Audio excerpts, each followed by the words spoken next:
Makalipas na nga po ng ilang buwan at napagtanto ko na hindi ko talaga siya kayang buhatin na mag-isa. Hindi ko nga lubos akalain kung paano ko naipasok na mag-isa ang ganito kalaking furniture. At hindi ko talaga alam kung sinong nasa tamang isip na buhatin na mag-isa to. Baka nga naluslusan pa ako kaya medyo natagalan bakit ko nakuha itong furniture na to. So nakatambak lang ito dun sa bahay ng kaibigan namin. Maraming salamat.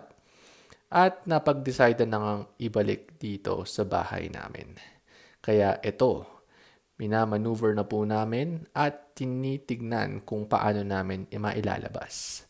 Nang mailabas na nga po namin, ang problema kung paano iaakyat sa hagdanan. May hagdanan po dyan, kaso hindi na po nakunan. Siguro mga 5 palapag lang naman po yun. Pero nagawa naman po namin ng paraan kasi naiikot namin siya. Salamat.